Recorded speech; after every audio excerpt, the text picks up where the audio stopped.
Uste dut hasi gaitezkela, ezta? Bueno, arratsaldeon eta ongi etorri crossover jaialdiko 6. ediziora, 2. eguna dugu aur. 6 egunez telesailen kulturaz disfrutatzeko aukera izango dugu, telesailen kultura analizatzeko, arakatzeko, ezagutzeko, divertitzeko ere aukera izango dugu, eta publiko orokorrari zuzendutako programa zabal bat prestatu dugun arren gaur fokua gazteengan jarriko dugu.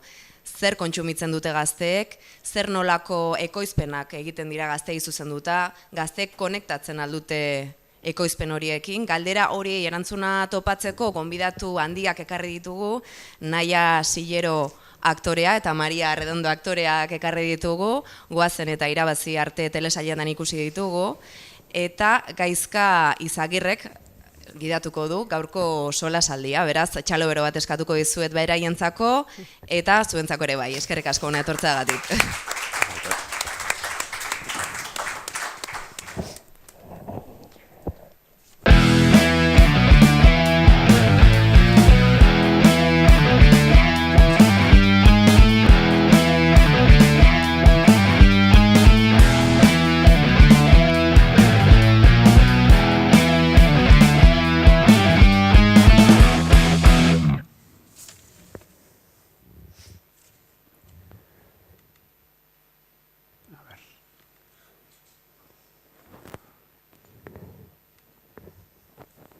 Bueno, entzute zait, bai? Arratsalde on denoi, eskerrik asko beste behin, jaialdi, bueno, hainbeste maiteten jaialdi honetara gonbidatzeagatik, niretzako beti da berezia. Heleno urkizurekin hitz egiten, pitzatzen nintzen, ez dakit zenbat urten ikuste hasieratik. Eta niretzako plazerra da, eta plazerra are handiagoa da, Naia eta Mariarekin nagolako hemen. Ze aurkezpenean oso ondo esan duen moduan, iruditzen zait gazteentzat edo gazteentzako gaietaz eta jaritzen ganean, beti hemen, badakit ispirituz hemen dena gazteak sentitzen gehala, dena gazteak hemen, atope, badakit. Baina benetan nik uste garrantzitsua dela gauza hauei buruz hitz egiteko, benetan gazteak ekartzea eta ahotsa beraiei ematea, eta jakitea ze gustu dauzkaten, zer kontsumitzen duten telesailen munduan, eta batez ere, beraiek aktoreak izanik, barrutik nola bizi duten hau guztia, ez? Ze, sentsazioa daukat, askotan besteok hitz egiten dugula beraien ordez, eta zuei eman behar dizugula ahotsa. Aurkezpenan esan dute, baina gurekin dazkagu Naia Sillero eta Maria Arredondo, bereziki goazen eta irabazi arte telesailengatik ezagunak egin ziaten arren, hor atzean badukazue lan gehiago, antzerkian, podcastean, irabazi arteko podcastean, liburu bat idatzi duzu, antzerkian ere izera urte batzuk ja hor lanean, eta, kurioso egin zean, Netflixeko Pinotxoren pelikulan bikoiztu zenula koro zati bat, ez da? Koroaren zati bat, kuriosoa iruditzean. Baina, aurkezpenak egin da, iruditzait beste gauza garrantzitsu bat zehaztu behar degula, dela gaztea hitza. A ber, esan dizuet, ispirituz dena gazteak, baina nik uste zehaztu beharko genukela gutxi gora bera, mai inguru hasi aurretik, gaztea ze adintartetan markatuko dugun gutxi gora bera. Orduan, nik proposatuko dizuet adintarte bat, ados baldin bat zaudete, hobeto. 14 gutxi gora bera, gero esango dizuet zergatik zehaztu dugun hau, ze, sarre ere, baina, 15 utziko dugu momentuz. Hasi aurretik pixkat zuen gustuak eta aipatzen, gustatuko litzaidake pixkat zuen esperientziak bi telesail, nik uste mugarri izan dian bi telesail horietan bazuen lana aipatzen. Maria, zure kasuan, bereziki goazen telesaila arrakastatsuagatik egintzea ezagun. Bai goazenen eta bai parte hartu duzun gainerako lanetan, izan antzerkian edo danadalakoan, sentitzen duzu gazteen gai eta kezkekin konektatzen dezula? Hori alde batetik eta gero bestetik zer suposatu du zuretzat goazen fenomenoa? Bai, nik uste dut justo goazeneko eta irabazi arteko hori, bai, oinarrietako bat dela, ez? Osea, telesaia horretarako sortua izan dela. Nolabait gazteri guztin konektatzen saiatzeko. Eta guri gertatu izan zaigu, hau dela oso polita, hori etortzen dianen fotokoletara, antzerkitara, behaiek esaten digutela zuzenean, ez? Jolin, eskerrik asko ze realitate hau nerea da, eta atzutan gorra da, ze goazeneko realitate guztik asko oso gordinki azaleratzea. Eta etorri izan zaizkigu, askotan, gazte asko etorri izan zaizkigu esaten hori. Eskerrik asko, ze baina arte oso gutxitan ikusi dut hau, nire benetako realitatea horrela, eta eskerrik asko horrelako zerbait azaleratzeagatik. Oain, guri erantzuna zain izaten da, niri ez esan, esan gidoilariari, ez, Baina bai, nik uste dut puntu batera arte, ze gaina, hainbeste pertsona izan da, protagonista, irutzen zait oso errexea dela pertsonai batekin ez bada beste batekin identifikatuta sentitzea. Baina uste duzu pertsonaiak diala eguazenen gakoa igual, alegia gaztekin konektatze horrek igual pertsonaien gatik dela gidoian gatik baino, edo pixkat guztien kombinaketa bada. Hombre, egia da, lehenengo esan nahi nuke, justo irabaziarreta guazen, gazteentzat diela, ez zait iruditzen publiko berdinantzat bideratuta daudenik. Baina, karo, gu geu ere gazteago, esan nahi dut, izan geha. Eta nolabait igual, gidoian ikusten dugun hori azaleratzeko erreztasuna handiagoa daukagu, gidoiak idazten dituzten horiek baino, orain, gertuago hartzen gaitulako errealitate guzti horiek olako pixka bat gertuago. Baina bai, esango nuke guk geuk ere ematen diogula kutsu hori. Zure kasuan nahia, irabazi arte telesaila, egia da, zehaztasun bat egin dula Mariak, eta egia da importantea dela, ez da target berdina. Nik uste gazteago kontsumitzen dutela agian irabazi arte, bai, hoi da. Baino, ez dakite... Nik uste guazen agian umentzako karakteristika batzuk ditula eta irabazi arte helduentzako dela. Helduago entzako.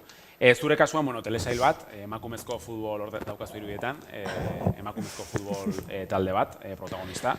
Imaginatzat importantea dela, hori lehenik eta behin, emakumezko futbol talde bat izatea protagonista, eta gero bestetik zure pertsonaia lantzeko, ez dakit zer suposatzu zuretzat baita ere pixkat Mariaren hildotik telesailak, eta gero pertsonaia lantzerako orduan, ez dakit erreferentziak izan dituzun, edo gauzak ikusi dituzun, edo lola landu duzun pertsonaia. Gauza da ni antzerkitik natorrela, eta orduan nire formakuntza guztia bideratu dela pixkat antzerkitik. Orduan nire iritsi nintzanean telesai batea, gaina iritsi nintzen pixkat kastina inu, baina pentsatu gabe, medio ez da bat ere berdina, eta nahiko kostatu zitzaidan medio horretara ohitutzea aktoresa bezala, ez? Azkenean, gorputza nola lantzen dezun, eta hitza nola lantzen den telebistan oso ezberdina da antzerkitik etorri baldin bazea.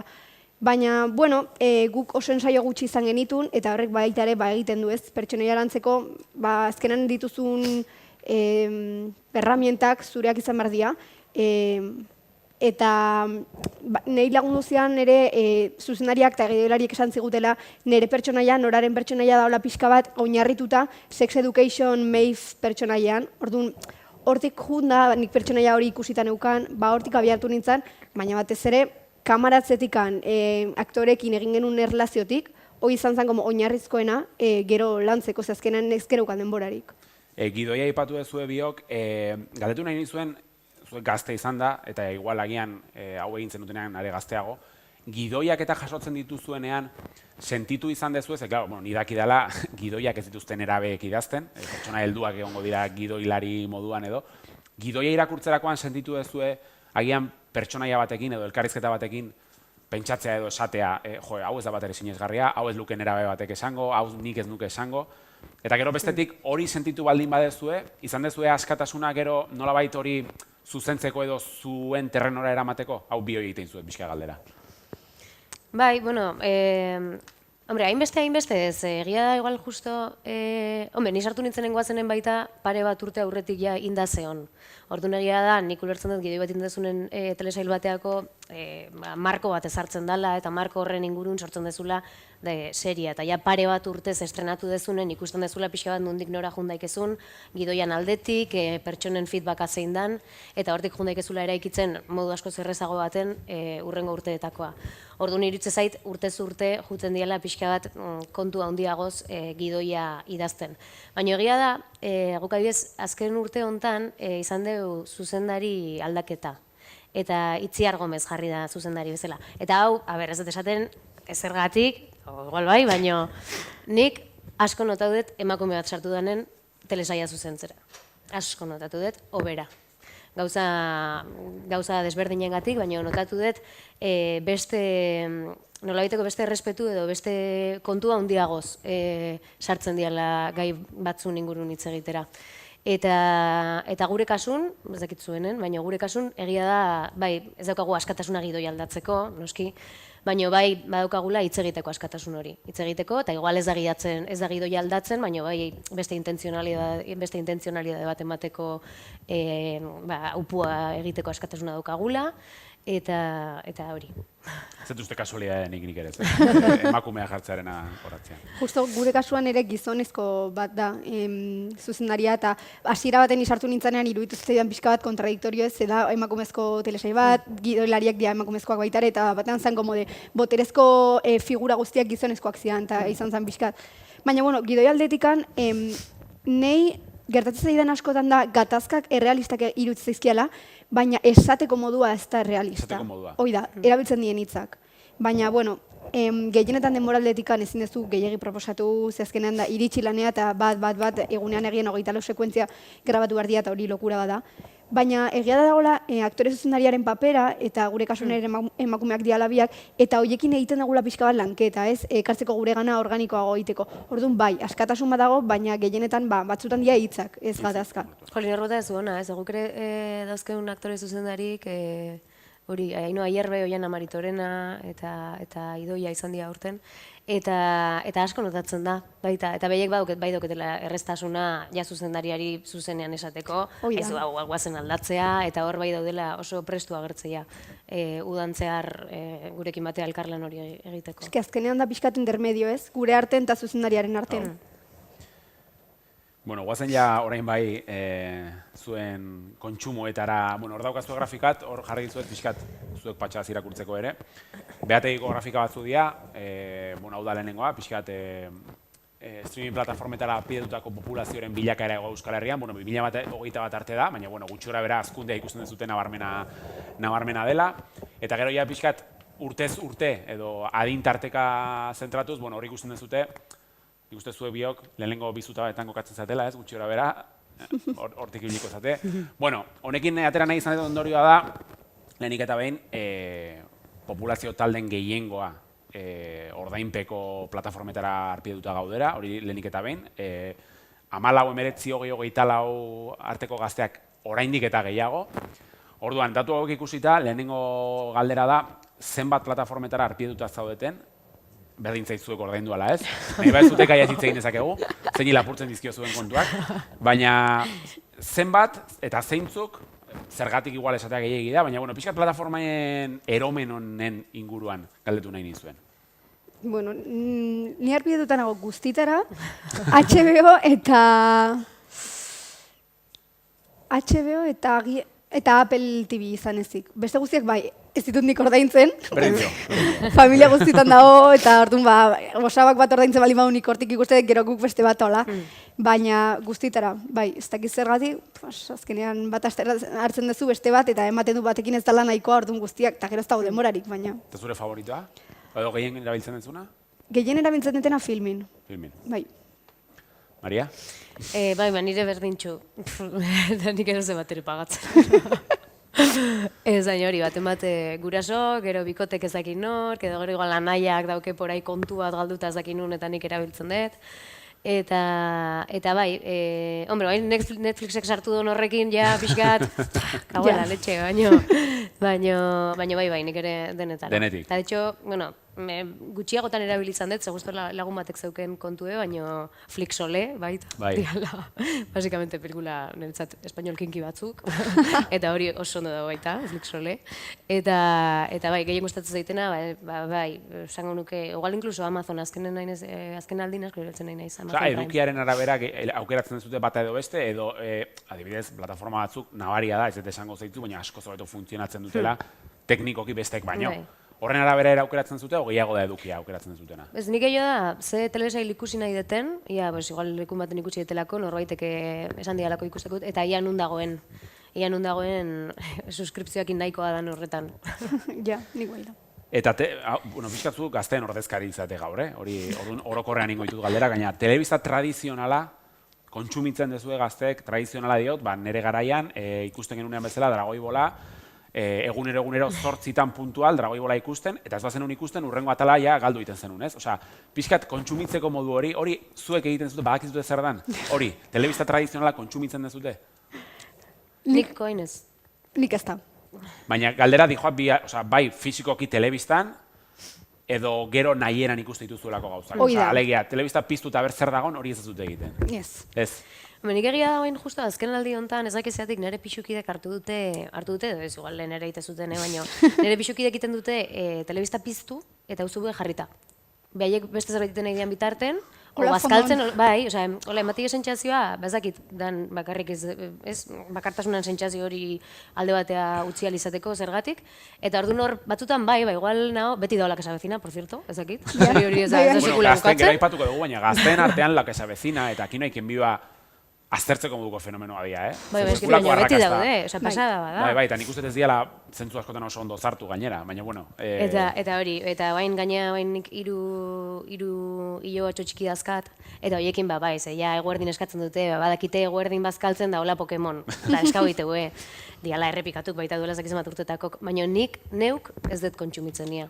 Eske nik ez Konkiz daukat bakarrik. ohiturari. Konkiz bai. Konkiz bai, baina beste dena ez. Ni gertatzen zait askotan, badakidan ez gero nahieran, edo beste Ja. plataforma batzutan daudela, adibidez, telebistan ikusten duten gauza bakarra da Masterchef. Eta normalean ikusten Eta dut, ikusten dutenez realitiak ikuste dituzue, zuzenean. Bai. Realitiak bai. bai, Masterchef eta konkiz aipatu, osea, realitia bai. Bai. Hori ezin dezute urrengo egunera itxoin. ez ez, itxoin Ez, dezaket, gero Twitterren sartzen zea eta dana da, barrita, ja, bakizu zein jundan, bakizu zein irabazi ja, bai. Enuen gai hau ateatzea espero, baina bueno, nire zute. Ez, eta hori, eta kigunez nik uste gero badaudela eskuragarri plataforma ezberdinetan, nahi gertatzen zait askotan, ez dela telebista ikusten, ez daukat ohiturarik esertzeko, agian nire etxean beti egondalako edo okupatuta edola, baina ez daukat ohiturarik edo bestela ordenagailuan ikusten dut zuzenean, nire Bai, logelan. Sentitzen zuen belaunaldi baten joera badela, ez? Bai. Eltzatela Bai, zuen biak, osea, bai, zuen osoki. inguruko gazte guztiek horrelako Inork- txukunak bai, bai. dela, ez?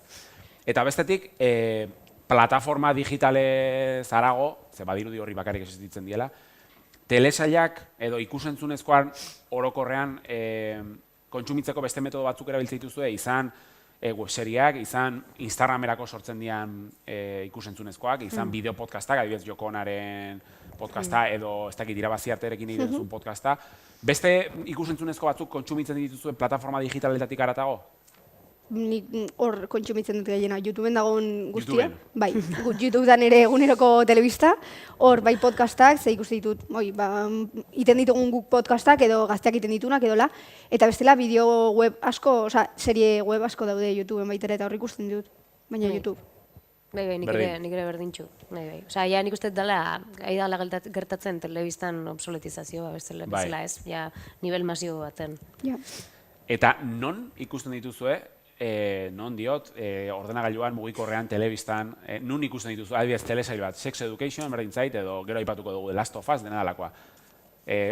Benetan gustatzen zaizuen telesail bat, nun ikusten duzue? Nik Nik ordenagailuan. Bai, Ordenagailuan. Portatilean. Osea, berdin zaizue pantalla txikia, hundia, osea, gauza da ikusten, berdin zaizue, ez? Osea, Ez bai, bueno, mobilen noiz baita, igual busen zoa zela. mobilean ikusten duzu telesailak. Mobilean ezin dut. bai, ze Ez que, igual. adibidez hori, nik uste nire, ez dakit, hemen dauden entzat, osea, mobilean ikustea telesail bat, Hombre, nire mobian pantalla hundi da, baita, Bai, ez bai, daukete, baino bai, ez dakit, igual busen zaudela, azkezu kaskok eta igual ja musika entzutez ja zare onaino, Ja, esatezu, zerbait ikusi beharko, Nik uste drama hori batzen duzun pixkat krisi hori de telefonoan ikusi, nire gertzen zait pelikulekin. Daudela bai. pelikula batzuk zinean ikusi behar ditudala. Ostra, zinean, Osea, edukia- juntzea, Ja, Joe, baina ja. pelikula batzuk daude zinean ikusi behar diala. Baina telesaiekin ez dakit, nik uste agian motzago dienez edo eskuragarri dituzunez, esatezu Netflix, eta ikustezu ordenagailuan, eta... Ja, bueno.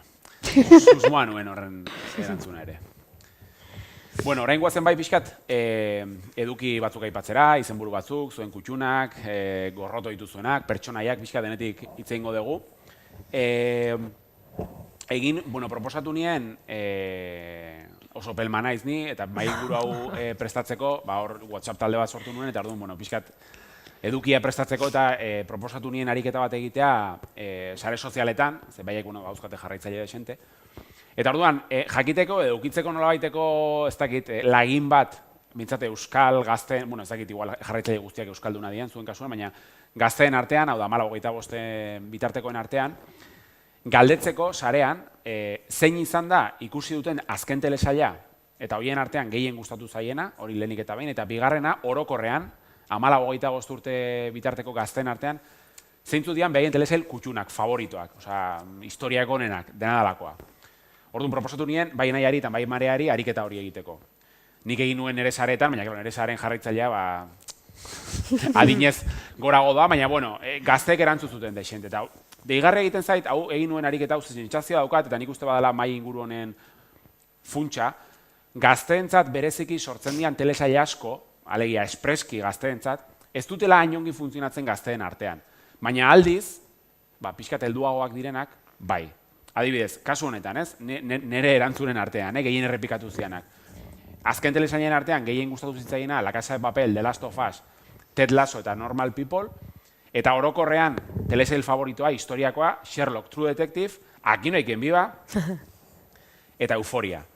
Orduan, niri gustatzen zaizkit telesail hauek guztiak, baina nabaria da, ez, hori ez. Besteak bai, eta La Casa de Papel ere ez gustatzen. Ez, Ez, baina beste debate batera. Unpopular opinion, hori da unpopular opinion, hori dana zure gainen. Itzegin zueko. Hola, pixkat gehiegi ezagutu gabere, ez dian erabentzat espreski sortu dian telesailak orokorrean. Orduan, zuen kasuan, Instagramen edo zuen inguruan galdetu dezue, zer antzun jaso dituzue, ze telesaila aipatu dizkizue, ez dakit dauzkazuen hemen apuntauta eta esatea. Txuleta karriet. Bota. Bai, biok eta. Hori, galdetik egin da, berriro diote, 14-25 urte bitarteko gazteei bi galdera horiek egin dizkiegu. Nahi asko harritu ninduen, jendeak esan zitulako telesai pila bat. Osea, ezberdinak bakoitzak 3 telesai, eta zeuden, eta nik pentsatzen nuen, hainbeste telesai daude benetan, osea, asko nik ez ditu alako ikusi, baina bueno. Ikusitako gogokoenetatik, nire izan zidaten Sex Education, Euphoria, eta gero Heartstopper, eta Stranger Things. Eta gogokoenakola, Fleabag, La Casa de Papel, Stranger Things, Sex Education eta Euphoria. Fleabag, niri asko gustatzen. Bai, gero aipatuko dugu Fleabag, nik ere ikusten. Bai, nireek izan die errepikatunak, asko sitcomak, Ez ditugu zen, baino, nahi justo pare bat lagunek esan didate, niretzat honena The Office, The Office eta Brooklyn Nine-Nine. Eta gero, agertu zaizkit nahi, zuk esan ez dituzunak, hori Merli, The Boys, eta dela high level, Watcher dela guain dela, ez da inbestatea zana, El Vigilante, eta Gambito de Dama, baita. Aige da, bera, Queen's Gambit bere garaien eukizun, pixkat indarra galdu, baina neraben artean oso ondo funtzionatzen zuen telesail horrek. Bueno, ikusten duzuen moduan, nik usten nuen hemen tesi bat garatu behar nuela, baina, bueno, behintzat, bada adierazgarria, horrez daudela, ez elite, ez, bueno, ustez, nerabei espreski sortzen dien eduki guzti horiek, ez? Azuei galdetzea, izenburuetan sartu horretik, zeren arabera ikusten duzuek telesail bat? Intuizioa, gomendio bat? Nik gehienetan gomendioa. Gomendioak. Bai. Bueno, ondorio horiek ikusita, telesail horiek. Askotan, bai elitea aipatu dugu, 30 Reasons Why izan daiteke beste bat, Euphoria da honena, zalantzari gabe horietan, baina beti, sentsazioa daukazuen erabei zuzentzen zaien telesailak, zuentzat egiten dian telesailak, erabeak edo gazteak orokorrean, beti jorratu behar dituzela antzeko gaiak, hau da, nerabetasunan dauden maitasun kontuak, sexua, drogak, azterketak. Alegia, berez, ustez, nerabentzat eginako telesailak osagarri horiek dituzela, baina berez, zuek gauza helduagoak ikusi nahi dituzuela, edo errealistagoak, edo deitu, edo zer. Hori, sentsazio hori daukazue? Nei gertatzen zait askotan, tratamendua ez dedala ikusten bat ere realista. Bai, osea, agian, pixkat nazkatua gaude, baitik maitasun kontuak edo institutoak, baina realistak ez dian kontuak azkenean tratatzen dituzte, ze ez pertsonaien kontekstua eta ez baitare gatazkaren tratamendua.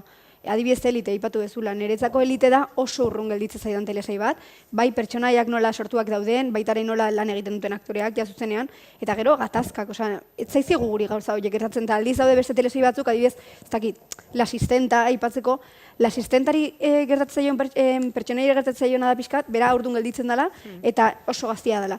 Baina tratamendu oso realista da, agian urrutiago gelditzen zait aurdun gelditzen, edo ez dakit, baina, bueno, pentsatezu baiet. Baina oso ondo dago tratatuta, eta arduneri gertuago egite zait. Zure kasuan? Bai, nahi elitekin ere, nik ikusi nola lehenengo denboraldia eta ezin izan gehiago ikusi. Hori gertatzen zaidan, iritzen zaidan oso urruti zeola gure realitatearekiko. Eta iritzen zaidan gehiago zeola pixkat morbo puntu bat emateari lotuta, benetan gurekin konektatzen nahi horretara baino. Eta berehala eman nion ez etzan nire burun. Eta egia da, hombre, nahi gurekin gu identifikatuta sentitzeko, bai, beste realismo mota bat behar da, zegia da, hombre, gai horiek gertatzen zaizkigu, mundu danai gertatzen zaizkielako. Baina nahi iruditzen zait, egon dela, lehen komentatu duen bezala, gizarten ere egon da aldaketa bat. Eta normalizatzen nahi dira, beste gauza batzuk, ja, normalizatzeko era iritsi dalako, ez dianak hainbeste lantzen, edo inkluso, ematen dola, haidiala lantzen azken aldian, modu fortzatu baten, eta horrek naturaltasun guztiak kendu iten dio. Eta horrelako serietan asko gertatzen zaiten zerbait da.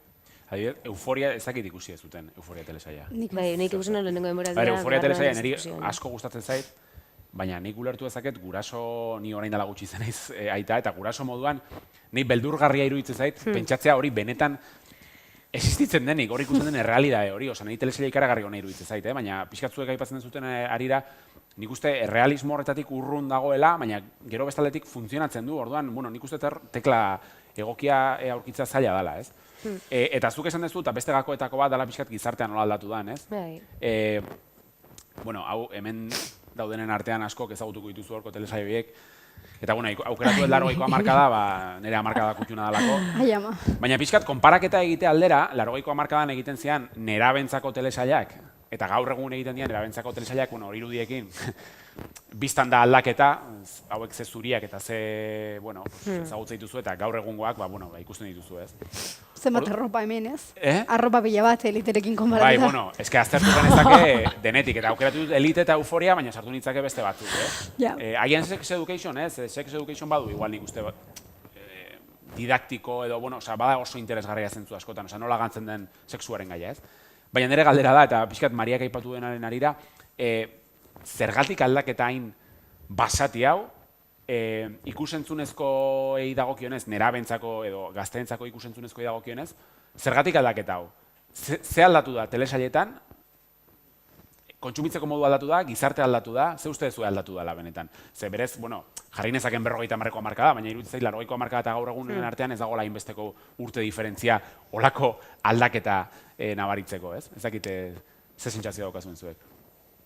Nik pixkat ikusten dela lotuta, lehen komentatu duten normalizatzeko sentitzen deun behar horrekin, badagoela, baina iruditzen zait, askotan telesaietan hori daudela sartuta pixka bat, osea, ez dakit, adibidez telesail baten bikote homosexual bat delin badago, guztia zentratuta homosexualak dian horretan.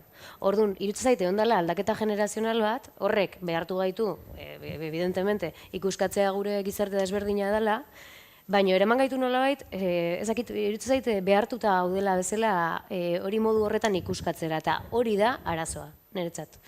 Osea, zerbaiten normalizatzean asunto guztia juten da, horlako pixu ematen diozunen zerbaiti. Eta nik uste hori aidala gertatzen, ez? Iritsi da igual puntu bat, nun nahi deun baita gure arten ikustarazi, igual, hori, parrandazale gehala, bai, danak izan gehan bezala urtez eta urtez eta urtez, baina de repente, gazte guztik, diakriston parrandazaleak, drogazaleak denbora guztin. Hortik zijoan, pixkat. Horren horreatik, nahi dugu normalizatu hori, baina modu oso bortitz baten. Eta nik uste hori dala pixkat buri egiten digula, zea hori ez, kontrako egoera hori. Ja, legia ez izatea hori guztia, bai Muña, bere, bai gatazka. Guztia dela, gauza berdinan ingurukoa. Eta hor ikustea, beste gauza batzuk, beste adibide batzuk, ez, drama familiarrak ikusten dira, beste gauza batzuk, hain ematen dugu guztia dela, gazten errealitate osoa dela hori, parranda irtetzea, drogatzea, sexu harremana mantentzea aldegun jende guztiarekin, eta jazta. Eta horrek. Ja. Nei iruditzen zait pixka bat baitaret gertatzen dela asko telesaietan Mariak esan duen bezala, da hola, ematen du daula checklist moduko bat de, bueno, sartu egu bikote homosexual bat, sartu egu potolo dagoen pertsonai bat, sartu egu tal, baina arazoa gehienetan da pertsonai honen gatazka nagusia dela hori, justo, homosexualizatea edo, potolo izatea edo, eta nik ikusten dut gure telesaietan, ez da bakarrik kanporako gure nire irabazi arteren kasuan lehenengo denboraldian baita ere egon pertsonai bat, nun lehenengo kapituloetan bere gatazka zen potoloa izatea. Eta, klaro, horrela nerezako ez dezu normalizatzen, ez gorputz bat, ez erlazio bat, ez sexualitate bat. Horrekin lotuta, eski interesgarria ipatzen zutena pixkat erreferenteen kontu hori, ez? Nola sort daitezken telesailei esker edo telesaien erruz, eta batez ere bertako pertsonaiei esker erreferenteak gazteen artean, ez? Askotan, telebistan ikusten duguna, guretzat, zoritxarrez edo zorionez, erreferente izan daiteke zerbait, ez? Eta horrekin lotuta, pixkat erreferenteak sortzearena eta hori gero jarriko dugu. Sentitzen duzu alde batetik, pixkat etxetik hasiko naiz, zuen irabazi arte eta goazeneko pertsonaiak gazteen artean erreferente izan daitezkela edo topatu dezaketela zerbait hor konexioren bat zuen pertsonaia konkretuekin ari naiz, Eske nik uste horretarako sortuak daudela, guztiz. Izan daiteke agian Euskal Herrian ez dagoelako hainbesteko fikzioa, eta orduan sortzen diren fikzio gauza txikiak sortuak daudela erreferente izateko, eta bai, umeak ez diltzeko pixka bat, baina bai, nik uste guztiz direla erreferente, noraren kasuan, noraren pertsonaia daola kontestu feminista batean sortuta, eta borrokatu behar dituen gaiak dira erreferente bilakatzeko modukoak, orduan guztiz. Eta zuen kasuan, zuengatik hasiz, ikusi dituzuen telesainen artean, bauzkazue pertsonaia erreferenteak, zuretzako erreferentea dianak, pertsonaiak, edo aktoreak izan daitezke, baina, bueno, kasu honetan pertsonaiak. Hombre, nahi justu azken alden ikusi deten bat, duela gutxi ikusi detela, Asguizit, dela, ezekin nolan erderaz, nuestra mirada edo bai Amazonen dagoena. Itzulpena. Eta nahi protagonistan pertsonai asko gustatzen zaitze da, emakume oso altruista bat, eta bere serien dauken zea da, ia gelditu, bueno, ezakitzuek ikusi zuen, baina da, dia 3 gazte, bizidianak etxe berdinean, espektro autistan dauden 3 gazte, eta protagonista da beraiekin bizidan laguntzaile bat. Eta berak dauken trama handina da beste lan bat eskaini diote kanpoan, eta da beraiekin gelditu direlako sortu olako maitasun kutsu bat edo lanea jutea. Eta nahi iruditzen zaite daukala sentimendu altruista handi bat, emakume horrek eta nahi asko gustatu zait pertsonaia hori. Baina, karo, ez da gaztea.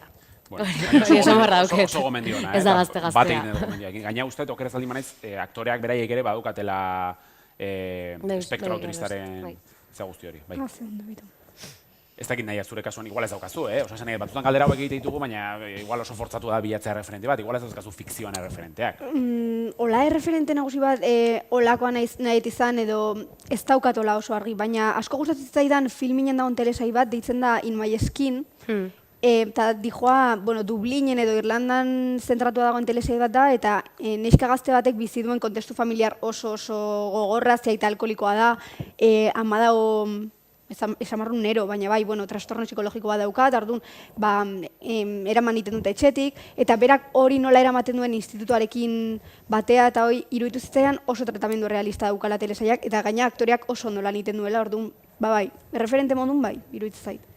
Eta jorratzen dien gai ugariren artean, bada nik usteet, nire iritziz, azken urtean aurrera pauso txiki bat egin dute, edo handia edo txikia, LGTBIQ+ pertsonaiak normalizatzen. Normalizatzen diot, biok aipatu ez eta oso interesgarri iruditzen zait, dala, pertsonai bat homosexuala baldin bada, transexuala edo nadalakoa, ez izatea gatazka nagusia hori. Baizik eta adibidez, nahi euforia askotan aipatuko dut, baina euforian badago pertsonai bat, Hunter Schafer aktore transexualak Jules Vaughn gorpuzten du, hori irudietan justu ez dago, bera transexuala da, baina telesailan ez da aipatzen. Osa, ez da gatazka nagusia, da pertsonai transexual bat besterik gabe, listo, ez? Eta nik uste hori dela normalizatzeko modu bat eta gaztenen gana iristeko modu bat. Sentitzen dezuek gai honetan aurrera pausurik egin dela benetan, zuek kontsumitzen dituzuen telesaien artean? Bitu, nire gertatzen zait, askotan kolektiboko irudi bera errepresentatzen dela. Edo beti dela, edo lesbiana, edo geia den pertsonei bat, edo agian akaso bisexuala. Baina kolektiboan dauden gatazka pila bat, beti egiten dituztela haien paperak aktore normatiboak. Eta ez dienak kolektiboaren parte. Hau oso ondo agertzen da, Pakita Salasen dago kapitulo bat, non... Eskerrak Pakita Salas. Pakita Salas ja, berandu mintozen. Nun Lidia San Josek iten duen Edwinen papera, eta da, kapitulo bat hola ditzen da Edwin, da 3. denboraldikoa. Eta gertatzen da hori, azkenan gatazka hori islatzen dela pixka bat, bera hartu dutela pertsonai horiteko, eta pertsonaia da gizon transexuala bat, dardun kolektiboaren erakunde bat etortzen da esaten, berak ezin duela egin azkenean, bera ez da hori bizitzen. Eta hori garrantzitsua iruditzen zait azpimarratzea ze bestela azkenan gaude aktore normatibo guztiak, gauza guztiak egiten. Eta hori ez dago tokirik. Erreferenten atala pixkat itxiz, eta nik uste da ipatu beharreko zerbait dela, eta nik uste urteko momentuz behintzat fenomenotakoa The Last of Us telesaila da, eta bai nire erantzunen artean, bai pixkat sarean ikusietenen arabera, gazten artean oso arrakastatxua izan da telesaila. Uste zuk ikusi ezula, zuk ez, oraindik ez. Zergatik uste duzu, izan dela hain arrakastatxua gazten artean? Bideojoko batetik datorrelako, lantzen den gaiarengatik, dauzkan detaile txikiengatik. Konkretuki bira, irudi hauek aukeratu ditut, ez dakit hemen The Last of Us ikusi ez duen. Nere ustez telesail oso handia da, ekoizpen aldetik eta ikusgarritasun aldetik, baina nik uste handia egin dutela batez ere, detaile txiki hauek, adibidez, LGTBI+ pertsonaiak daude normalizatuak eta sartuta traman, eta gero adibidez, nerabe baten pertsonai barruan ikustea, kopa menstruala nola jartzen duen, edo tanpoien kaxa bat nola sartzen duen, osea, detaile oso txikia dira, baina milioika jarraitzaile dituen telesail batean olakoak sartzea era oso normal batean, nik uste hori ere iritsi dela. Orduan, horregatik aukeratu ditut irudi hauek, Baina, galdera orokorrean, zergatik uste duzu funtzionatu dela telesail hau? Telesail honek gazteen artean? Bai, nik uste, bideojoko batetik etorri izanak, niretzat pixua badauka. Baina, hombre, eta gero aparte, ezakit lehen ibili gea baita izketan, realitate pixka bat modu naturalen nahi dugula ikustaraztea ezak zer, baina niri igual da ni freki ba naizelako, baina niri realitate distopikok ikuste gustatzen zait pila bat. Osea, me encanta. Eta igual kasi gehiago, esango nuke. Eta The Last of Us iruditzen zait, bai, azken urteotan indan honenetariko bat. Kapitulo hori da zoragarria, bigizonena, nik negarri non ezakizen bat aldiz. Eta egia da nahi, asko, antentzioa ditu zitela baita koparenak, ze iruditzen zaidan baita oso gaur egongoa. Eta gustatu zitzaidan, ze ez zitzaion ematen protagonismo handirik. Esaten zuen, hartzen zuen eta esaten zuen, baina hau zer da, hau nola jartzen da, jazta. Punto. Etzeon, ni esplikazio bat, tipo zure ama naiz esango dizut, nola jartzen den, hau izateko superinklusiboa, izateko superezakizer. Eta asko gustatu zitzaidan hori. Gero horren, bitxikeria moduan, kopa menstrualen salmenta uste gozala munduan 104.000. Eizea? Bai, telesaio eman zutenean. Horregatik, egia da, dela keinu txiki bat, jendea gauza horietan, eta importantea da ez, gazteen artean olako zea txikiak ematea. Zuetako bakoitzak gaztei zuzendutako telesail bat sortu beharko balo, hau da, jatzeate aktoreak, oain sortzaile moduan, jarri sortzaile betaurrekoak. Ez dizut galdetu, ez dakit gustatuko litzaizueken sortzaile izatea ere, zuzendari edo gauzak sortzea. Baina gidoia idatzi behar dezute, zer izango zenukete kontuan eta zer da zuentzat garrantzitsua? Galdera dela ordubeteko erantzuna emateko, baina hola orokorrean, zuentzako esaten zuen, niretzako ezinbestekoa da olako pertsonaiak azaltzea, zerbait distopikoa izatea, edo dana dalakoa. Zer da zuentzat garrantzitsua? Ni abiatuta pixkat gustatzen zaizkidan telesaietik, esango nuke jorratzen diren gaiak niretzako diela garrantzitsuena. Kontestua baino, eta bai, eta egian planoak baino, ez ni azkenen antzerkitik natorrenez, bai idaztea da gehien gustatzen zaidana. Pixka bat nola jorratzen den hitza, eta nola den hitzaren tratamendua telesailean. Ze asko gustatzen zait adibidez Isabel Koixetek egin zuen Foodie Love telesai bat HBO-rako, eta iruditzen zait telesai horretan nola dagoen sartuta hitza, eta pixka bat monologo... Hitza esaten duzu behin arteko elkarrizketa, elkarrizketa... Gidoia. Bai, gidoia. Bai. Iruditzen zait oso ezberdina dela, eta nik uste horretan jarriko nula atentzioa, baina ez dakit gertuko gaiak, supongo. Zaipatu zu, bazpare igual jenden arte, Foodie Love, HBO, ez? Bai, oso rekomendar. Bai, nik ere, Jolin, nik ez dakit, honei idazteare gustatzen zait, baina nahi igual, ezakite, aktore, ezakite, nahi iruditzen zaite askotan hitz gehiagi daudela. Justo kontrakoa. Zure kasuan gehiago irudia aldarrikatzen duzu. Bai, irudia edo benetan pertsonaien lanketa erreal bat. Eta landu nahi duzun errealitate horren lanketa erreal bat. Ezakit, iruditzen zaite askotan, gidoi bat ikuskatu nahi dezunen, batzutan daude hainbeste hitz nun ematen duen guztia daula eman da gidoiarekin eta aktorek... Bai, ez esaten du nahiagor, bai, guztiz. Zer egoten diala, ze asko, elkarrizketa asko? Bai, edo gehiagitz egiten dala, iruditzen zait askotan. Iruditzen zait aktore baten lana dala baita ikustaraztean nahi ezun guzti hori gorpuztasun batekin edo inkluso moitzeko modu batekin. Iruditzen zait begira batek aldula esan askoz gehiago. Orduan iruditzen zait inbehar dela batzutan diskursoa pixka gutxitu. Bueno, igual bien hartan inbintzak zuen bat, eta horrekatuko ez irudia eta hitza. Eta zerbaiten gabezia antzematen duzue, zuek kontsumiten dituzuen edukietan, ez dakite, ez diralako, baren, aipatu duzu ez, pertsonaietan adibidez, zerbait ez dalako jorratzen, edo pertsonaie mota batzuk ez diala inoiz azaltzen, gabeziarik somatzen duzue gaur egun iten dien telesaietan?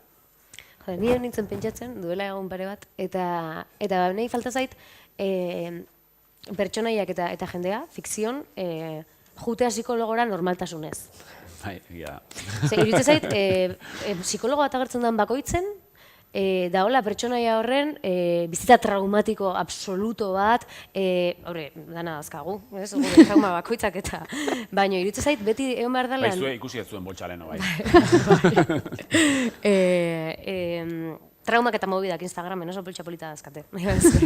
Eta hori, iruditzen zait, nolabait, daola beti omar dela atzeko kutsu hori ez, jendea psikologora juten da. Jazta, jendea psikologora juten da, errealitate bada. Eta nahi hori falta zait. Falta zait, gaina adin guztietako pertsonaiekin, gazteekin batez ere, baina danekin falta zait. Osasun mentalan gaia adibidez nik uste badela, ni ere dauz nago. Aipatu zuen maeskin, adibidez hor jorratzen da, erabatean oso gordina, baina jorratzen da, ez? Eta bai, nik uste, bai, pentsatzen jarrita, psikologoak beti azaltzen dira, ez dakit soprano edo en terapia edo, beti daia daudenean hor... Hoi da, al limite. Edo bere beste egiteko puntun, edo beste norbait hilteko puntun dauden emakarrik. Bai. Ba, ez.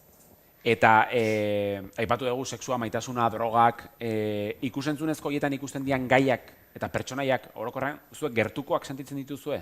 Edo realitateek oso urrun, orokorrean?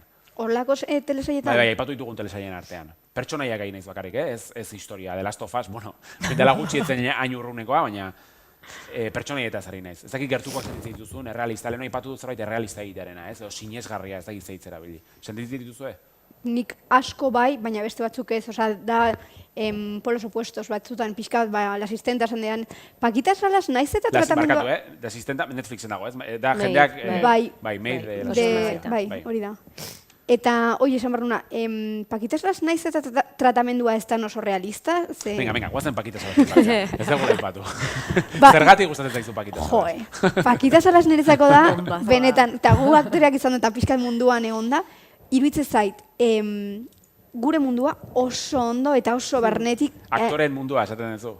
Aktoren mundua, baina audiovisualen mundua. Dana. Sare sozialen kudeatzailea barne, ez? Bai, dana. Hori da, managerretik, community managerrea, dana, eta baita ere ikasleen mundua, ze Ana Castillok egiten duen pertsonaia ikasle bada, ez?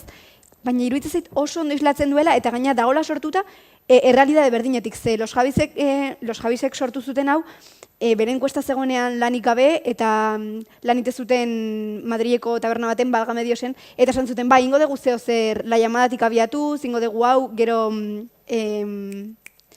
nola ditzen da aktorea? Bryce Eferekin. Ze asistian bazkari baten, edo zekin nola tardun, sortu zuten behaien behar batetik ez islatzeko gertazitzaiena. Tornu irutzizat oso gertukoa dela guretzako. Bueno, Javiak aipatuta, beste gomendio bat, igual ikusi ez dute, baina Veneno telesaila ere gomendatzen dizuet. Ez dakit zerbait aipatu hartzen, no? Bai, nik pixat, justo nola eugean hori The Last of Usen zeakin eta, hombre, egia da, gidoia ez dela oain justo oso hain irrealista, baina golin, irutzen zait pertsonaien arteko gerturaketak eta pertsonaien arteko erlazioak bai diala oso azaleratzen diela modu oso naturalean, justo honetan. Osea, evidentemente dauketen ingurua ez da oaingo begiradatik ikusita irrealista, baina beraien arteko erlazioa bai dela oso erreala eta hori bai ikusi dezakegula horrelako serietan baita. Bai, nik uste azkenan berriro pertsonai aipatzen ditugu batez ere ez, nik uste badiela. Bueno, ja pixkat azken ondorio gisa eta ja lerroburu bat eskatuko izuet bukaeran, baina zoritxarrez, mai inguruan, zuen telesailak salbu, apenas aipatu ditugun, euskerazko telesailak, zoritxarrez. Bueno, hauen nizuen egin behar, baina ez dakit zuek euskal telesaien artean badukazuen favoritorik, gehien gustatzen zaizuen euskarazko telesaien bat, zuenaz aparte. Ze badakit hori dana zuen favoritoa. Seguro. Seguru baietz. A ver. Hombre, a ver, nahi altxasutai esaldia asko gustatzen zitzaizkiten. Eta ondarrauak ere bai. Eta auket bat pendiente ikusteko, dala webseria, dala Ixa, Mikele agertzen dena, oraindik ez dut ikusi, baino bai, eta, hombre, ikusi non baita, alardea ikusi non, ez dena hainbeste gustau, esan beharra auket, hau igual baita da popular opinion. Ez nahi ez da. Ez da inain popular, Baina bai, nik horiek aipatuko nituzke. Bueno, ez dakit zerbait esan nahi zenun, baina bestela galdera zen, ez dakit zer iruditzen zuen utxune hau, dagoen utxune hau, bai, zuen telesaia daude, oso target espezifiko batea bideratuta, baina, bueno, hor dago pantailak euskaraz ekimena, eta hor dago pixkat, oaintza aipatuko, pixkat azpitituloen eta bikoizketaren kontua, baina euskarazko fikzioan dagoen utxune hau, ez dakit, igual zu gazteak zerbait egin behar zute, edo sortu, badakit zaila gala, baina... Aurrekontuan nun dago. Ez dakit zuen ezin egonen artean badagoen hori, edo ez da kezkatzen zaituen zerbait. A ber, fikzioa behar da euskeraz. Bai. Osa, gauza dian bezala. Fikzioa behar da ona, baina askoz gehiago behar da. Eta jendea prest dago egiteko. Baina behar da moitza beste batzuk. Favorez. Favorez. Zegu gaude, ni nao lan iteko desiatzen da beste dana bezala, baina ni nao euskeraz lan iten jarraitzeko desiatzen. Urtez eta urtez espero dut, eta gustatuko litzaiake honetaz bizitzea hemen, Euskal Herrian. Enuke nahi beste leku batera joan behar izatea aktore izaten jarraitzeko. Hau pertsonala. Igual jarri nahi oso seria barkau. Ez. Baina hori, bai, nik uste dela behar daukaguna. Fikzioa euskeraz behar da. Oain, bueno, bikoizketa euskaraz oain egiten ari da, ez? Baita berriro, egontzan. Bueno, 17 urteko ume bat etorri behar du Simpson bikoizteko, bestek bikoizten zuten, zerbait bikoizteko, ez dakit ikusi zuten. 17 urteko Ander Parker dago, ustez berrian edo atea zara elkarrizketa. Beak bikoiztu du The Simpson pelikula osorik euskerara, beak. Pertsone guztia? Denak beak egin ditu. Ikusi zazue, ze ikaragarria da. Bikoizketa ikasten gaude, oza, hemendik norbait. Ikusi zazue, mesedez. Ikusi, Bueno, hori onda. Pertsonaia guztiak, baina gaina, kalidadez egin du, eta uste, aurreko astean edo igo zuela sarera, Euskal Enkodi izen dago uste, ikusgai. Eta barkatu, ja, desbideratu naiz. Ez, gero beste... Bueno, berez topatu daitezke gauzak euskeraz, ezagian jatorriz Euskal Herrian egin dienak, baina hor daude, adibidez, pantaiak euskeraz, edo zer non ikusi webgunetan, Netflixen, HBO-n, Amazonen topatu daitezken pelikulak edo telesailak bikoiztuak euskerara, edo azpititulatua euskeraz. Hemen egia nahi dut, Zuek ikusten dituzue gauzaek bikoiztuak euskeraz edo azpititulatuak euskeraz? Ez. Dauden, imaginatu daukazula Last of Us, ikusteko aukera, euskeraz eta gazteleraz, edo jatorrizko hizkuntzan edo delakoa. Osa, zuen lehenengo autua da euskera aukeratzea? Gazteen ordezkari moduan da galdera hau, Ez, baina nik uste guztiok ikusten degula sortu den hizkuntzan. Bai. De Last of Us ikusiko nuke ingelesez. Hombre, da alemana ba ez, baino inglesa da nen. Ala alemana azpititulokin. Nik ez dut. Ba, Nikola Merli ikusi nun, eta jaia katalanuzak. Ez, baina, ez zait inoiz okurritu, gainera gurti gertatu zitzaigun, irabazi arte... Hori nahi zuen galdetu justo lehen, baita bentsa igozutenean. Irabazi arte igozuten erosizun Disney Plusek. Eta igozuten, eta daukagu problematika bat, zen ikuste bainirik ez dagoela konponduta. Bai, urtzik uste zerbait aipatu zuela, ez? Etzala, urtzi ere hor egoten da, eskera utzi ere egoten da. Euskerazko edukiekin, eta uste berandu igozute, ozerai pasatzen. Berandu igozuten, eta gainera bakarrik ikusi daiteke erderaz. Ezin da ikusi euskeraz azpititulokin. Tarren hori arazo bat zanguretzat, azkenean guk euskeraz sortu dugu, eta... Jolin, arazo bat, nire itzai gala peixat, behin euskera sortuko zerbait, eta ez. Claro, eta gaina errexagoa dala ja zuzenan euskaraz igotzea. Eta Disney Plus bezalako plataforma batek erosten duen euskal telesail bat, esan ezu, esanet, jolin, daukezu hor kriston aukera bultzatzeko eta gure hizkuntza. Guztiz. Disney Plus bateko, Disney Plus bezalako plataforma baten. Bai. Bueno, hori beste kontu da. Bai. Horri beste interes batzuk edo arazo batzuk ingo zen etxetik, ez dakizkigunak. Emango duke beste bimai ingurutarako nik uste. Bueno, azkeneko pare bat galdera ja amaitzen juteko. Gero, bueno, gustatuko litzeke norbait animatzen bada zerbait galdetzen, edo zerbait proposatzen, edo guri iseka egin, edo zerbait jaurti nahi baldin bazute, bukaeran lasai asko egin. Ez dakit mai inguru honetatik, lehenengo galdera da, ez dakit ondoriorik atea ez zuten, edo titular bat emango zenuketen, edo jungo zate etorri zaten bezala, edo esan dezute, jo, ondazen nintzen konturatu, baina honi esker, edo alderantziz. Ez dakit zerbait, atera ez duten mai inguru honetatik. Bueno, ni pixkat lehen hitz egin duguna hor, justo hasi aurretik eta hemen afiantzatu duguna pixka bat. Usted gazteentzako edo gazteak harrapatzeko modurik onena dela tratamendu errealista bat ematea telesaile. Eta hor dago lagakoa, ez gaietan eta ez beste movida ikusgarritan. Bezik tratamendu errealista bat izaten. Bai, nik ere ala uste dut. Eta ja, bota deun azken mezuan eretzat. Baita, ja, seria jarri zea, baina honekin pozin nijoa. Ja, fikzio euskeraz beharra. Atako dugu korte hori gero, eta etiketatu ditugu etiketatu beharrekoak. Eta gertuko etorkizuna nola irudikatzen duzue? Egia da gaurko gaia dela pixkat gazteen historioak, edo gaztei kontsumituta edo sortzen diran edukiak. Zei bilbidea antzematen dezue, edo etorkizuna, gertuko etorkizun batean, zen motatako telesailak ikusi nahi dituzue, edo parte hartu nahi dezue, ze telesail motatan. Telesailak aiga, baina pelikulak aipatu nahi dituzue, pelikulak aipatu, baina zuen ibilbide profesionala eta pertsonala. Nola ikusten duzue mendikan 2 urtetara? 2 urte. 2 urte bat, zera asko edo gutxi? Gutxi? Gutxi, ikusten 2 urtetan ez dela denbora ematen. 10 urte. Nik espero dut Mariak esan duena. Fikzioa itea hemen, fikzioa dago, pelikulak itea astea hemen zer lantzen euskeraz, eta egotea baita ere, utxunea formatzen idean aktore guztietarako. Ze azkenean, antzerkian eta pelikuletan ikuste euskerazko lana iten nahi dela, eta oso ona iten nahi da, baina fikzioan falta da. Oain ETB, pausoak ekoiztu beste telesail bat ez tan agertu gaindik, eta ari da lanketa bat egiten, baina nik uste gehiago behar dela, eta hortan parte hartzeko gu oso prestagun ginateke orduan ba. Hori argi gehiago. Ez dugu aipatu gauza bat, eta ja honekin amaituko dute.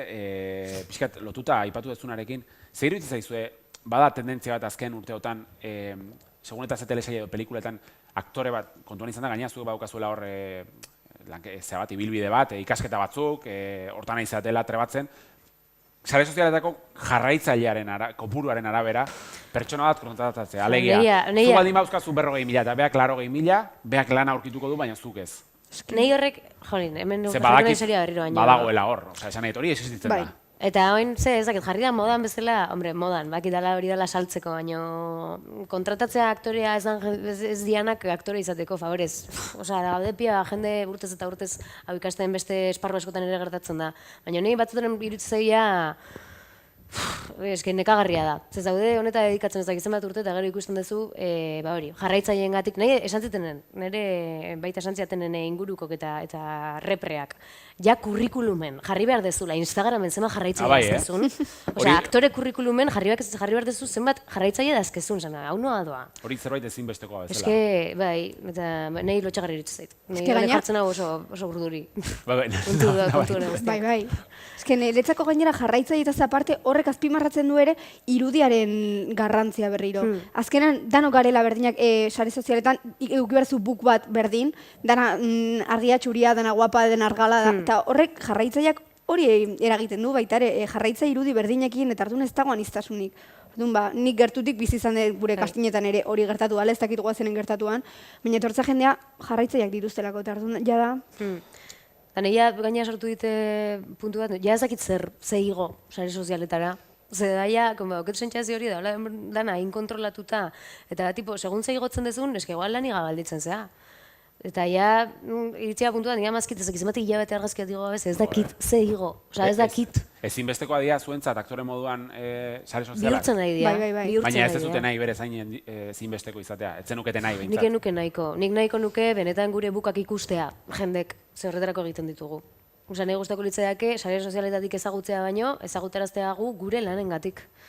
Baina, hain bihurtzen nahi den gizarte honetan, badirudi ezinezkoa izango dela. Oso ondo. Honekin, hau ez dut aipatu, hemen jarri dut, ni oso zerrenda zalea naiz, beti zerrendakin ebil.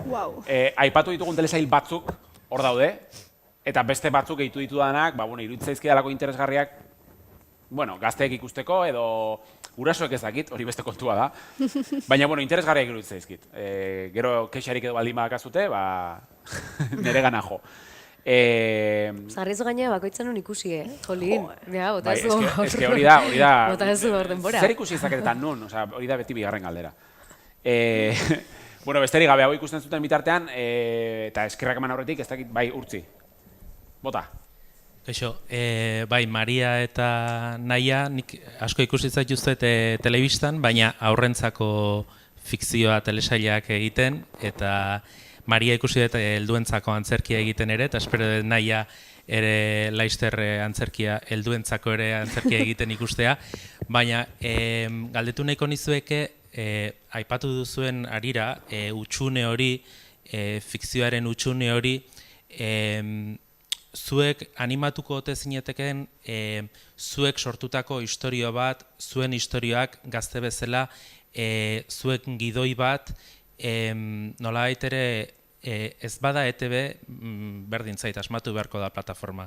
Herrialde Katalanetan filmin dago, adibidez, egin dute autodefensa, gomendatzei zuet bihar self-tape telesaila ikustea etortzea ikusi dut, eta dira bi aktore gazte, Joana eta Mireia Bileputx biek sortu duten telesaila, eta iruditzen zait behar dugula zuek bezalako gazte sortzaileen fikzioak ikustea emakumeek sortuak eta emakumeek zuzenduak. Eta ea nolako istorioak irudikatzen duzuen kontatzea zuen barrutik, zuen sentimendu adiraziz fikzioietan, ze ondo dago aurrentzako telesaioiek ikustea, baina ne alaba nera beha portatilekin joango da Laster kuartora. Eta oraindik ez? Oraindik ez, oraindik gurekin ikusten du irabazi arte eta goazen, zorionez, eta ondo.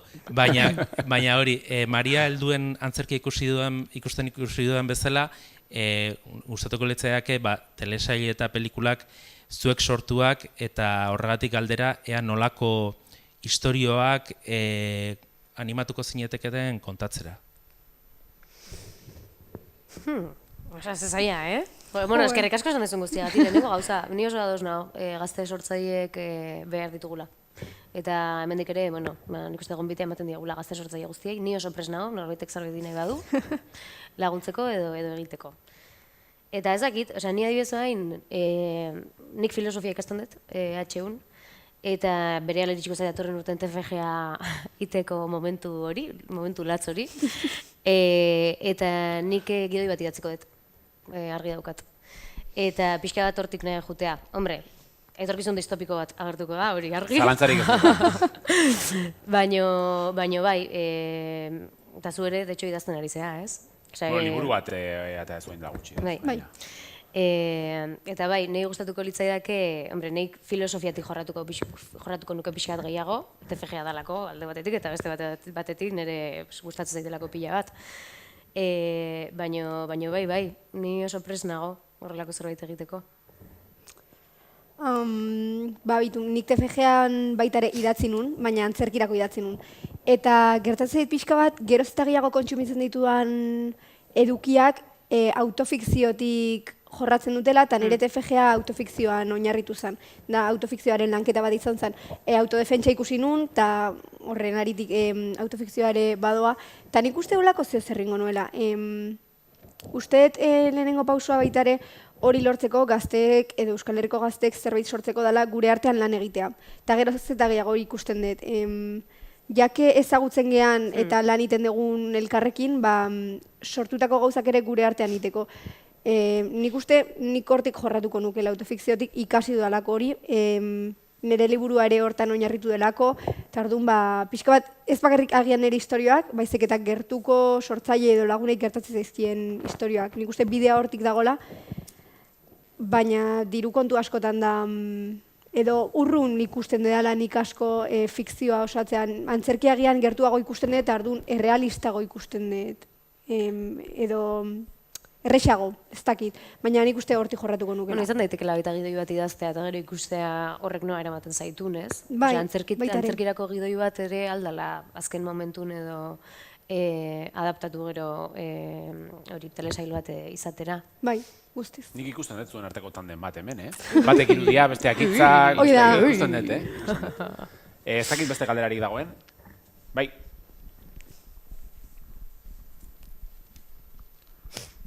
Kaixo. Kaixo. Eskerrik asko super ondo pasaet,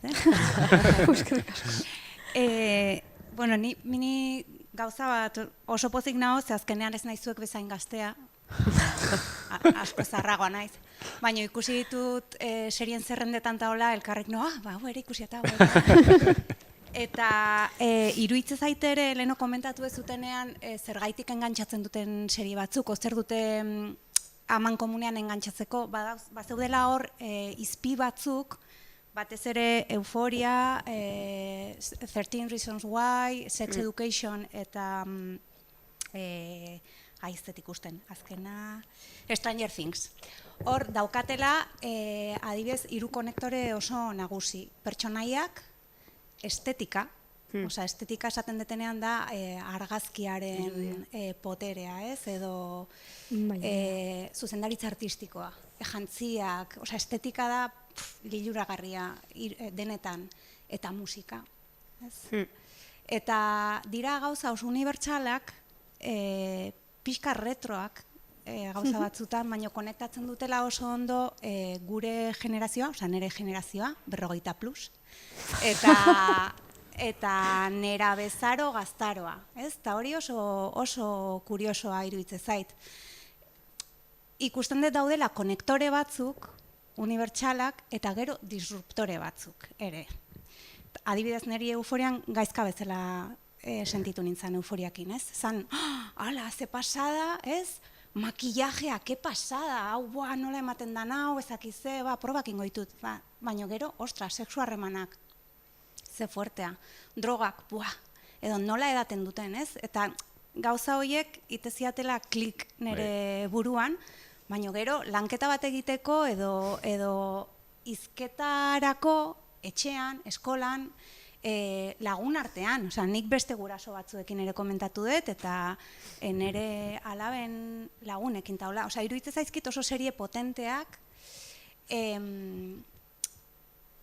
ez dakit konziliaziorako, edo batzutan aigia pentsatzen, ze ikusten dute gazteek, edo ze ikusten dute ez dakit, ez dira hain gauza desberdinak azkenean.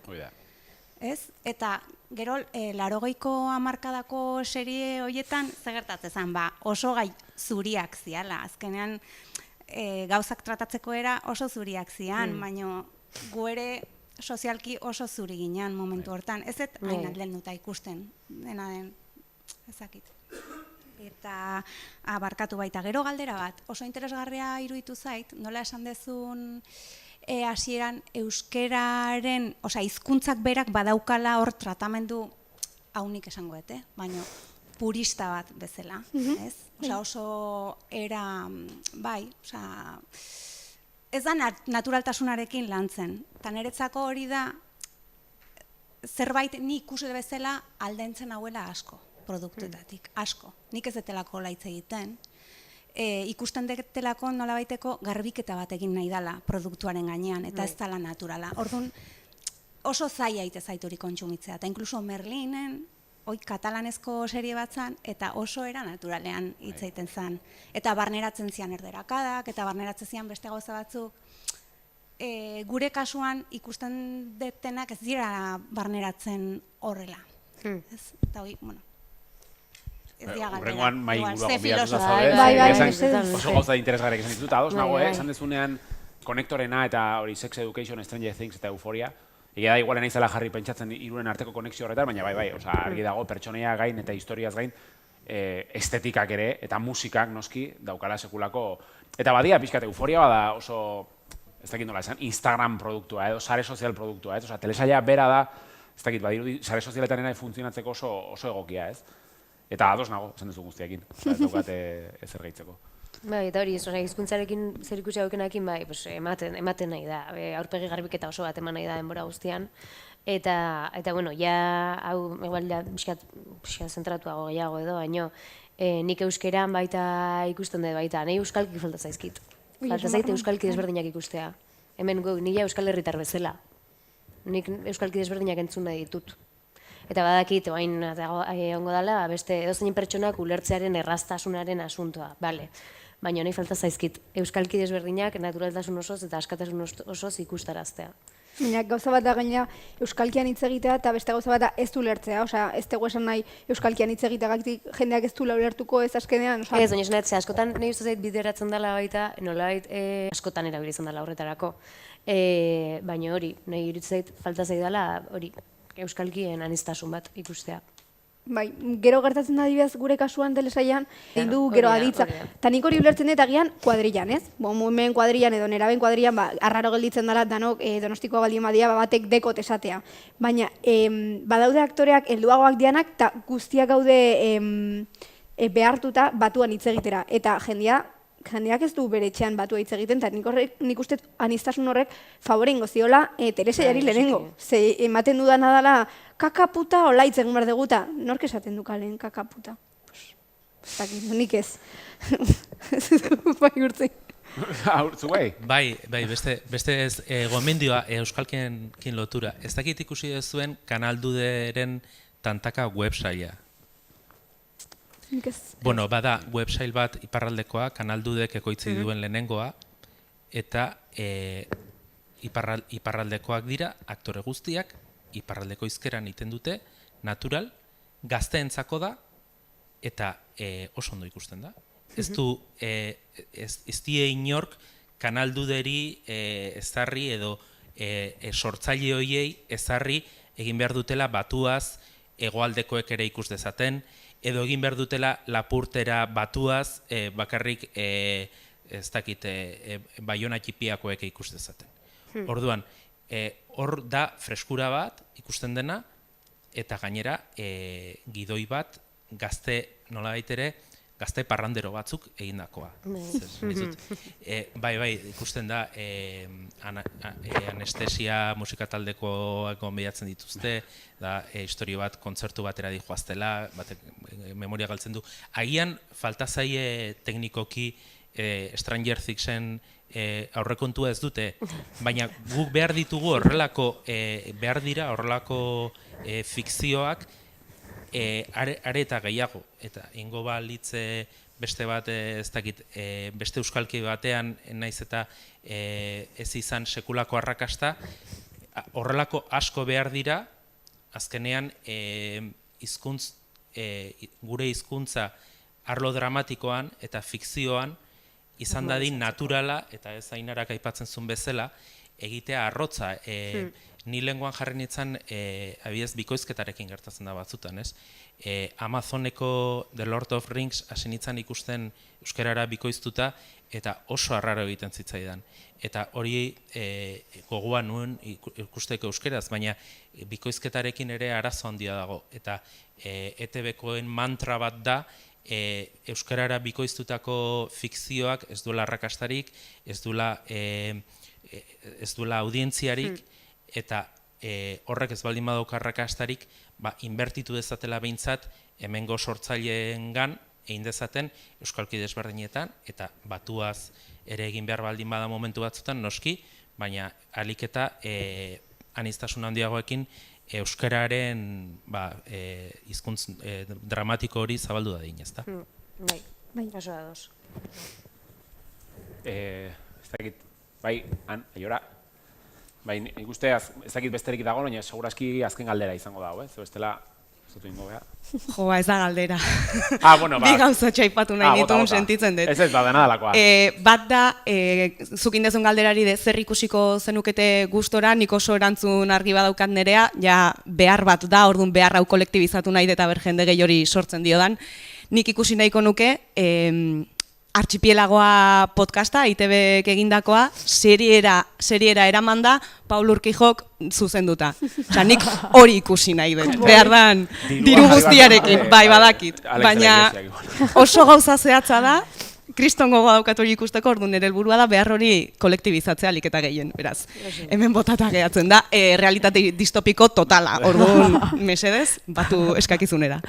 Eta bigarren gauza da, nahi goazen eta irabazi arte pixkat urruti gelditze zaizkit ikuste aldetikan, baino jakin nunen gaztetxoen arten ohitura bat zala ostiraletan izaten da, edo izaten entzian behintzat. Ostiraletan etxe batean biltzea gaztetxo kuadrillak ikusteko goazen edo ikusteko irabazi arte, nik ez nekin hori egiten zutenik, eta jakinunen horrek kriston ilusioa egin ziten, ze evento bat bihurtzea, seria ikustea, eta taldeko zerbait izatea, eta komentatzea, eta bizitza hori ematea seriari, horrek iruditzen zait kriston balioa daukala, eta lotzen dut, nik ere txikitan ikusten nun Son Goku Dragoi Bola, eta gure eventoa bazan urrengo egunean patioan hori komentatzea, ez? Eta pixkat hori, gaur egun igual seriak ere banaka eta norberak bere kabuz eta ikusten ditun garaioetan olako seriak evento bihurtzea kristona iruditzen zait, eta hoi bai esan nahi nukela, asike. Hoxe, galderak ez dia, baina bueno. Ez, baina oso,